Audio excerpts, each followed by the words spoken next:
자, 시편 18편은 다윗이 사울을 포함한 모든 원수로부터 구원하신 하나님께 감사하는 노래입니다. 방금 우리가 읽었던 1절부터 3절까지가 이 시편의 서론 부분에 속하고요. 그리고 46절부터 50절까지가 결론 부분에 속합니다. 서론에서 하나님을 찬양하고 있고 또 결론에서 하나님을 찬양하고 있고요. 본론에서는 하나님을 찬양하는, 하나님이 어떤 일을 하셨는지 또 그에 따라 자신이 어떤 일을 했는지를 이렇게 밝히면서 노래하고 있는 부분입니다. 본론은 4절부터 45절까지입니다. 여기 본론에서요, 사실은 좀 어려운 부분입니다. 여러분이 제가 쭉 읽어갈 텐데 잘 따라오시고 또 이렇게 이해하시려고 노력하시면 좋겠습니다. 본론은요 세 부분으로 나누어집니다. 4절부터 19절까지 나누어지고 그 다음 20절부터 30절, 31절부터 45절까지 나누어집니다. 그리고 20절부터 30절까지가 이 본론의 가장 중심 부분이라고 말할 수가 있습니다. 본론의 첫 번째 단락인 4절부터 19절까지는 다윗은 죽음의 위협이 있었지만 하나님께 기도했더니 하나님께서 그에게 나타나셔서 구원하셨다라는 내용이고요.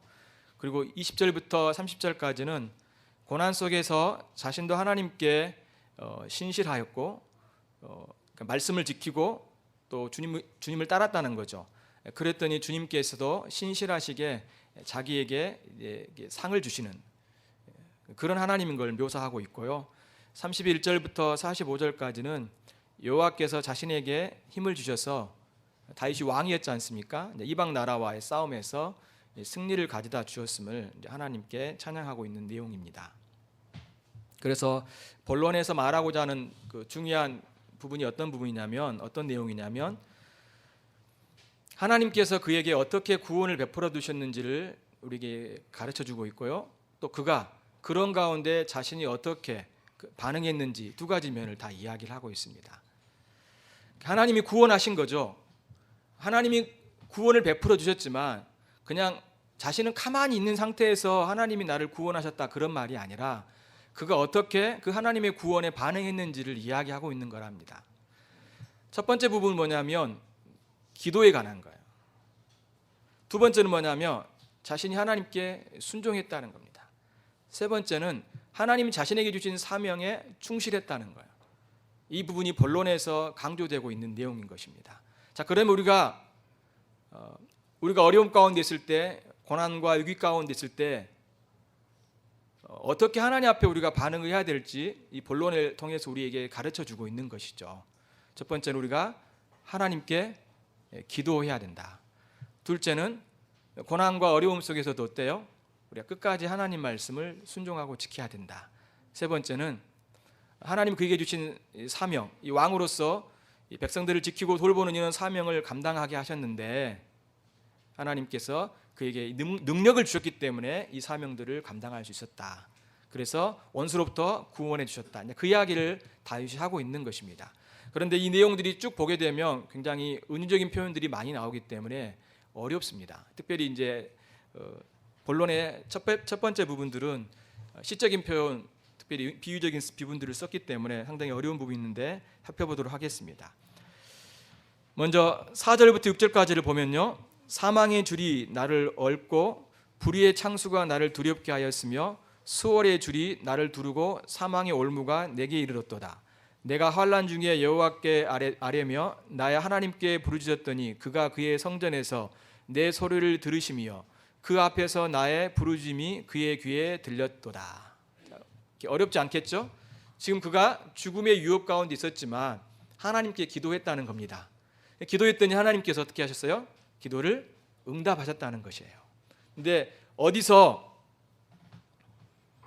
하나님께서 그의 기도를 들으셨다라고 말합니까? 6절 중반절 보면 그가 그의 성전에서 내 소리를 들으시며 그의 귀에 들렸도다라고 말을 하고 있죠. 이렇게 하나님이 계신 성전에서 하나님께서 그의 기도를 들어주셨다라고 말을 합니다. 그러면서 7절부터 이제 쭉 어떤 내용이 나오냐면 하나님께서 어떻게 그에게 기도를 응답하셨는지를 언급을 합니다. 그래서 7절에 이에 땅이 진동하고 산들의 터도 요동하였으니 그의 진노로 말미암음이로다. 그의 코에서 연기가 오르고 입에서 불이 나와 사름이여 그 불에 숯이 피었도다. 자, 이 장면은 어떤 장면이냐면 하나님께서 시내산에서 내려오시는 장면입니다. 그때 시내산에 내려올 때 진동이 일어나게 되고요, 또 연기가 나타나게 됩니다. 그 장면을 지금 여기서 말하고 있는 겁니다. 원수를 멸하기 위해서 주님께서 시내산에 내려오신 것처럼 지금 주님께서 그들에게 강림하신 것을 이야기하고 있는 거고요. 그리고 9절부터는 쭉 보게 되면 그가 또 하늘을 들이우시고 강림하시리니 그의 발 아래는 어두캄캄하도다. 구룹을 타고 다니시며 바람 날개를 타고 높이 솟아오르셨도다. 그가 흑암을 그의 숨은 곳으로 삼으사 장막같이 자기를 두르게 하시며 곧 물의 흑암과 공중의 빽빽한 구름으로 그리하시도다. 그 앞에 광처럼 말미암아 빽빽한 구름이 지나며 우박과 숯불이 내리도다. 13절 여호와께서 하늘에서 우레소리를 내리시고 지존하신 이가 음성을 내시며 우박과 숯불을 내리시도다. 지금 이 장면도 어때요? 하나님이 지금 강림하시고 내려오시는 장면인데 특별히 어둠이라든가 흑암이라든가 우박, 불이 내린 이런 것들을 볼 수 있죠. 이 장면은 하나님께서 이스라엘 백성들이 이렇게 출애굽할 때 재앙을 내리시잖아요. 그때 어둠이라든가 우박 이런 부분들을 볼 수 있는데 주께서 이렇게 강림하심으로 심판하시는 내용들을 여기서 시적으로 보여주고 있는 것입니다. 14절부터는요. 그의 화살을 날려 그들을 흩으시며 많은 번개로 그들을 깨뜨리셨도다. 이럴 때 여호와의 꾸지람과 콧김으로 말미암아 물 밑이 드러나고 세상의 터가 나타났도다. 그가 높은 곳에서 손을 펴사 나를 붙잡아 주시며 많은 물에서 나를 건져내셨도다. 나를 강한 원수와 미워하는 자에게서 건지셨으며 그들은 나보다 힘이 세기 때문이로다. 그들이 나의 재앙의 날에 내게 이르렀으나 여호와께서 나의 의지가 되셨도다. 나를 넓은 곳으로 인도하시고 나를 기뻐하심으로 나를 구원하셨도다. 자, 여기서 보게 되면 여러분 주의 깊게 보시면요, 15절 보면 콧김으로 말미암아 꾸지람과 여호와의 꾸지람과 콧김으로 말미암아 물밑이 드러나고 세상의 터가 나타났도다. 물밑이 드러났어요. 세상의 바닥이 보인 겁니다. 또한 16절 보면 많은 물에서 나를 건져내셨다. 17절 나를 강한 원수와 미워하는 자에게서 건지셨음이로다. 그렇죠? 그리고 19절 나를 넓은 곳으로 인도하시고 나를 기뻐하심으로 나를 구원하셨도다. 이 장면은 여러분 생각이 되겠죠? 홍해, 하나님께서 어때요? 이스라엘 백성들을 홍해에 들어가게 하셨죠. 그걸 통과하시죠. 그렇지만 그 안에 따라왔던 많은 애굽의 군대들은 어땠습니까? 거기에 물속에 다 심판을 받게 되는 거죠. 지금 홍해의 사건을 여기서 언급해 놓고 있는 것입니다. 다윗은 지금 아마도 이 사울 때문인 것 같아요. 사울이 계속해서 10년 동안 그를 이렇게 추격하였고 그를 죽이기 위해서 참으로 그에게 얼마나 많은 유업을 가해야 되는지 모릅니다. 그런 유업 가운데 있었을 때 다윗이 하나님께 구하였더니 하나님께서 그에게 나타나셔서 그를 구원하셨다라고 말씀하고 있는 것입니다. 그러니까 하나님이 그를 구원하신 것은 하나님이 그에게 나타나셔서 놀라운 역사를 나타내셨던 것을 말씀하죠. 물론 이 부분은 사울뿐만 아니라 이제 나중에 보게 되면 많은 이방인들과 싸움 속에서도 하나님께서 그를 건져주셨다는 그 내용을 또한 함축해 주고 있는 것을 볼 수 있습니다. 그가 이렇게 구원을 얻게 된 것은 그가 하나님께 기도하였기 때문에 주님이 그 기도의 응답으로 주께서 강림하셔서 원수를 멸하시고 그들을 진노하셔서 주께서 그들을 다윗과 그의 백성들을 구원하셨다. 지금 그 이야기를 하고 있는 것입니다. 우리는 이런 생각들을 가질 수 있어요. 하나님이 나의 삶에 대한 계획을 가지셨기 때문에 인도하시겠지. 내가 기도하지 않아도 내가 잘 살고 있지 않나 그런 생각을 가질 수 있는데 여러분 물론 하나님이 우리와 함께 하시고 우리를 돌보시고 우리가 기도하는 것 때문에 꼭 사는 건 아닙니다. 그렇지만 기도는 매우 중요합니다. 왜냐하면 하나님 그 기도를 통하여서 당신의 일을 이루시고 놀랍게 주의 백성들에게 역사하시는 분이신 거죠. 여러분 이스라엘 백성들이 죄악으로 말미암아 70년 동안 바벨론의 포로로 잡혀가게 됩니다.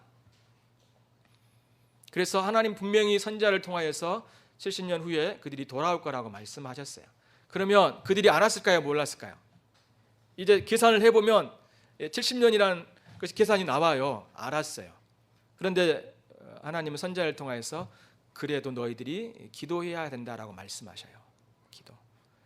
기도하라는 겁니다. 기도. 또한 예수님의 탄생 때도요, 여러분 누가는 특별히 기도를 많이 강조하는데요, 두 인물이 나옵니다. 누구냐면 시므온이라는 사람과 안나라는 사람이 나옵니다.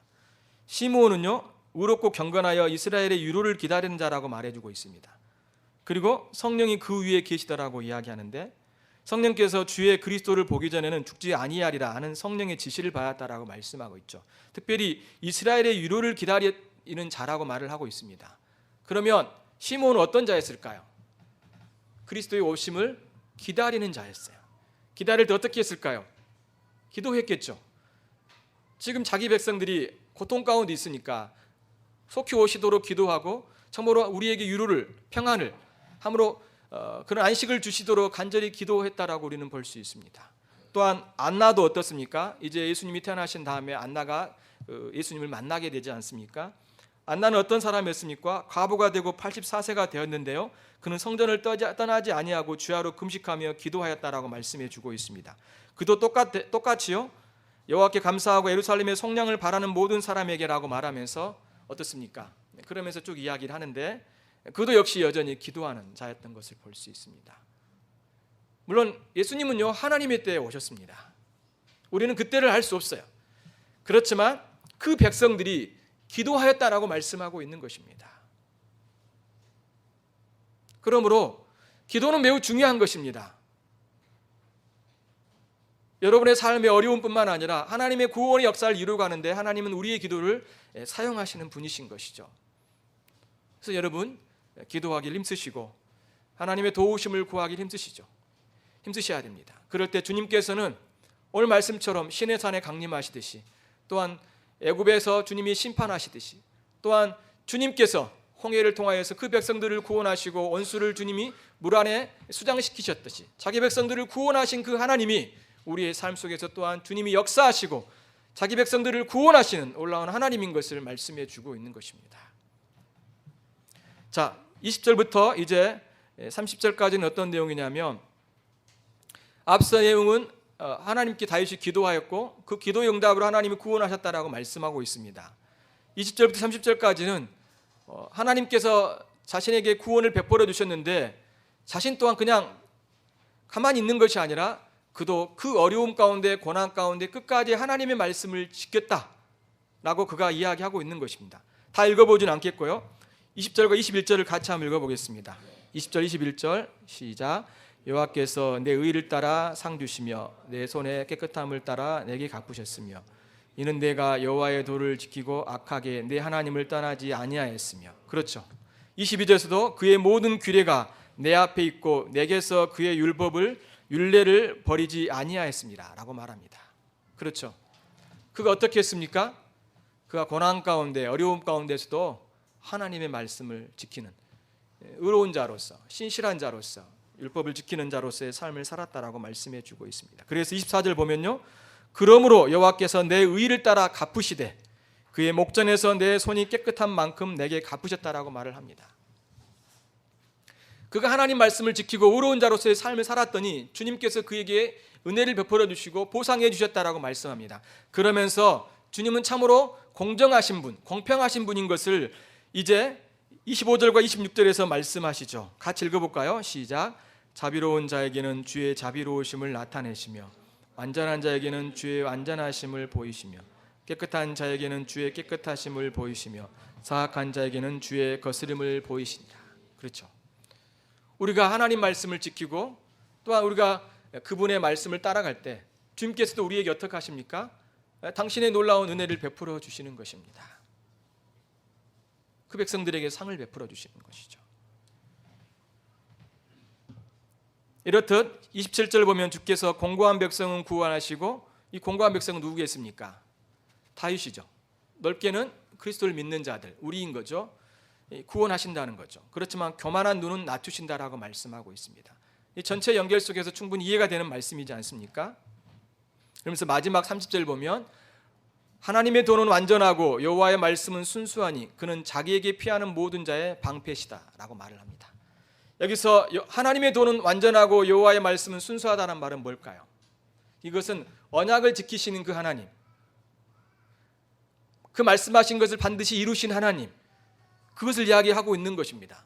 그 하나님을 신뢰하고 그 하나님께 나아갈 때 그 주님은 우리를 지키시고 돌보시는 하나님이시라는 것입니다. 다시 한번, 다윗은요, 우리가 하나님께 기도할 뿐만 아니라 어려움 가운데 있더라도 끝까지 하나님 말씀을 지키며 주님을 섬기는 자가 될 것을 말씀하고 있습니다. 여러분, 다윗이 10년 동안 그 도피 생활, 도망 생활을 했다라고 했죠.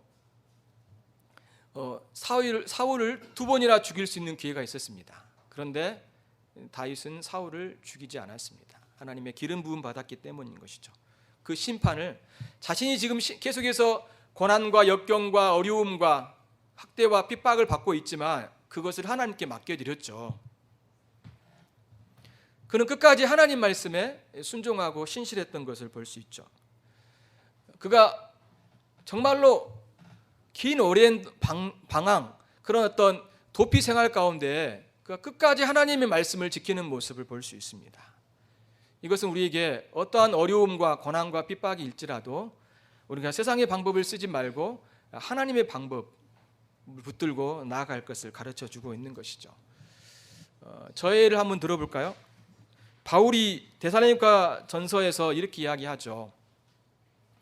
우리의 권면은 간사함이나 부정에서 난 것이 아니요 속임수로 하는 것이 아니라 오직 하나님께 옳게 여기심을 입어 복음을 위탁받았으니 우리가 이와 같이 말함은 사람을 기쁘게 하려 하며 오직 우리 마음을 감찰하신 하나님을 기쁘게 하려 함이라. 너희도 알거니와 우리가 아무 때에도 아첨하는 말이나 탐심의 탈을 쓰지 아니한 것을 하나님이 증언하시느니라. 또한 우리는 너희에게서든지 다른 이에게서든지 사람에게는 영광을 구하지 아니하였다라고 말합니다. 다윗은 함께 사역을 했던 많은 사람들과 이 데살로니가 성도들을 대할 때, 특별히 말씀을 가르칠 때, 복음을 전할 때 그는 아첨의 말을 하고 탐심의 말을 쓰지 않았다라고 말합니다. 그는 하나님의 복음을 순수하게 전했다라고 말씀하고 있는 것입니다. 그러면서 그는 사람을 기쁘게 하기 위해서 하는 것이 아니라 하나님께 영광이 되고 하나님을 기쁘시게 하는 그런 사역을 했다라고 그는 말을 하고 있는 것입니다. 물론 목회는 사람을 대상으로 하는 것입니다.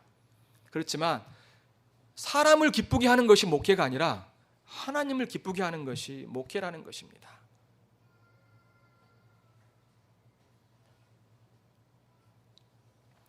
목회자인 저에게도 이 부분은 굉장히 중요한 부분이죠. 제가 여러분을요 기쁘게 해드릴 수 있어요. 말씀을 전할 때 여러분에게 좋은 소리를 해줄 수 있어요. 어떻게 하면 복을 받고 또 어떻게 하면 잘 살고. 근데 사실은 그것이 진실은 아니거든요. 그냥 사람들에게 듣기에 좋은 이야기인 겁니다. 그렇지만 사람들은 그런 소리를 듣고 싶어하고 또 그렇게 나와옵니다. 근데 궁극적으로 그건 아니에요. 성경을 가르쳐 보니까요, 하나님이 이렇게 좋으신 분이다, 또 당신에게 하나님이 이런 분이시다라고 막 이야기를 해주잖아요. 좋아요. 그런데 그것이 그 사람들에게 유익이 안 되더라고요. 유익이 안 돼요. 하나님을 바르게 전해주는 겁니다. 하나님은 또한 우리가 그 말씀에 불순종할 때 심판이 있고, 우리가 주님을 떠나게 되면 참으로 우리는 징계와 심판과 또 영원한 형벌을 받을 수밖에 없다는 것을 분명히 이야기해주고, 그 하나님 말씀에 순종하며 나아올 것을 이야기하는 것이 그 영혼에게 유익이 되는 것입니다. 사람은요, 자기 듣기 좋아하는 이야기만 해요. 그런 이야기를 또한 듣고 싶어 합니다. 그렇지만 그것이 사람들을 구원해 주지는 못한 것입니다. 하나님이 원하시는 말씀을 전하는 것이죠. 여러분들도 어렵고 힘들더라도요, 하나님의 말씀을 붙드십시오. 좌로나 우로나 치우치지 마시기 바랍니다. 세상 사람들이 따라가는 길을 가지 마십시오. 가지 마십시오. 누누이 이야기하지만 우리의 평가는 하나님이 하시는 겁니다. 사람들이 물론 우리가 살아가는 동안은 할 수 있고 또 사람의 칭찬을 받을 수 있지만, 사실은 그것이 그 사람이 보이지 않는 가운데 행하는 모든 것들을 알 수가 없어요. 또 그 사람의 마음과 동기를 헤아릴 수가 없는 것입니다. 그렇죠. 그렇기 때문에 모든 평가는 결국 하나님이 하시는 거예요. 그러므로 여러분들이 사람들의 말을 따르기보다 하나님의 말씀을 잘 새기고 그 말씀대로 살아가고 그 길을 따라가는 것이 정도란 걸 여러분이 기억하십시오. 그래서 분명히 여호수아 1장 7절 8절에 보면 오직 강하고 극히 담대하여 나의 종 모세가 내게 명령한 그 율법을 다 지켜 행하고 우로나 좌로나 치우치지 말라. 그리하면 어디로 가든지 형통하리라. 이 율법책을 내 입에서 떠나지 말게 하며 주야로 그것을 묵상하여 그 안에 기록한 대로 다 지켜 행하라. 그리하면 내 길이 평탄하게 될 것이요 내가 형통하게 될 것이라고 말씀하고 있는 것입니다. 잘 된다는 게 아니라 하나님을 기쁘시게 해드리고 또 하나님을 영화롭게 해드리고 또 하나님이 원하시는 삶을 살게 될 것이다. 지금 그 이야기 하는 겁니다. 여러분, 여러분들이 말씀 안에 거하시는 여러분의 삶이 되시기를 바랍니다. 물론 힘들어요. 차 선택을 선택하고 싶고 또 당장 그 문제를 해결할 수 있는 방법을 선택하고 싶기도 합니다. 기도하십시오. 그럴 때 하나님 도와주십시오. 힘을 주십시오. 해보니까요, 경험적으로도 원칙적으로 하는 것이 좋은 결과를 낳습니다. 근데 처음에는 그것이 이해하지 못할 수 있고 때로는 그것이 내게는 손해를 보는 것 같지만 나중에 그것이 오히려 훨씬 더 유익하고 더 사람과 하나님으로부터 칭찬을 받을 수 있다는 걸 기억하시기를 바랍니다. 자, 이제 또한 31절부터 45절까지를 봅니다. 여기서는요, 이제 하나님께서 다윗에게 힘을 주셔서 이방인과의 싸움에서 그가 승리하신 그런 이야기를 쭉 볼 수 있습니다. 그런데 이방인과의 싸움에서는요, 다윗이 왕으로서 자기 백성들을 지키고 또 자기 백성들을 돌보고 또한 하나님의 나라가 확장되는 그런 면들을 이야기하고 있는 것입니다. 자, 여기서 간략하게 보면요, 32절부터 34절까지 한번 같이 읽어보겠습니다. 32절부터 34절까지를 한번 같이 읽어볼까요? 시작. 이 하나님이 힘으로 내게 띠띠우시며 내 길을 완전하게 하시며 나의 발을 암사슴 발 같게 하시며 나를 나의 높은 곳에 세우시며 내 손을 가르쳐 싸우게 하시니 내 팔이 놋 화살을 당기도다. 그렇죠. 지금 이게 하나님 힘을 주셔서 다윗이 지금 싸움에 나가서 이제 참여하는 것을 말씀하고 있죠. 그래서 주님께서 힘을 주시죠. 38절 보십시오. 승리를 가져다 주십니다. 내가 그들을 쳐서 능히 일어나지 못하게 하리니 그들이 내 발 아래 엎드려지리이다. 승리하셨다는 걸, 주님이 승리를 주셨다는 걸 말씀하고 있습니다. 심지어 39절 보게 되면 그들이 복종을 하게 됩니다. 주께서 나를 전쟁하게 하려고 능력으로 내게 띠띠우사 일어나 나를 치는 자들이 내게 굴복하게 하셨나이다. 승리뿐만 아니라 주님이 그들이 이제 굴복했다는 이야기를 쭉 이야기하고 있죠. 그리고 44절에서 동일한 이야기를 합니다. 44절 같이 읽어봅니다. 시작. 그들이 내 소문을 들은 즉시로 내게 청종하며 이방인들이 내게 복종하리로다. 그러니까 이방인과의 싸움 속에서 그가 이제 승리하였고 그들이 이제 다윗 앞에 이제 무릎을 꿇고 복종하게 되었다라는 그런 이야기를 하고 있는 것입니다. 이것은요, 또한 다윗의 일생이 이렇게 내포되어 있는 그런 내용인 것입니다. 다윗은 10년간 도망 생활 이후에 사울이 죽은 즉시 바로 왕이 된 게 아니에요. 유다 지파의 왕으로 추대되었지만 헤브론에서 7년 반 동안 나라를 다스렸습니다. 그런데 이때 다윗은 유다 지파였고 나머지 11지파가 있지 않습니까? 이 11지파는 사울의 아들 이스보셋을 왕으로 세우고 다윗과 2년 반 동안 전쟁을 하게 됩니다. 남아있는 세력들과 지금 싸우는 거죠.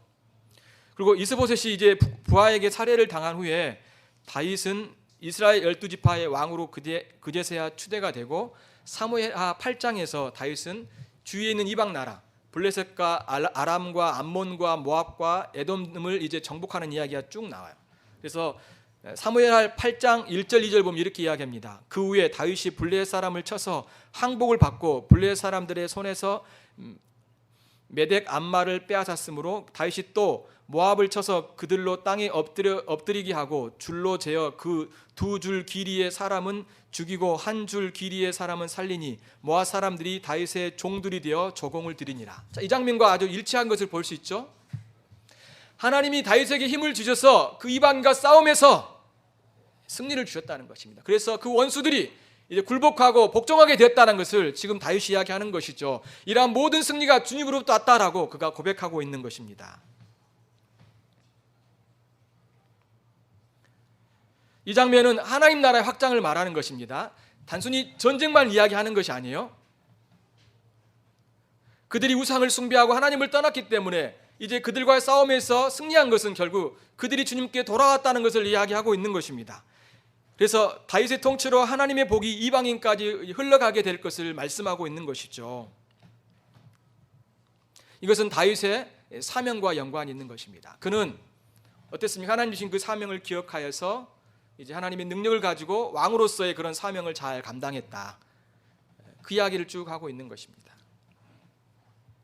이것은 우리에게도 동일하게 어떻습니까? 주님은 우리에게 주신 사명이 있죠.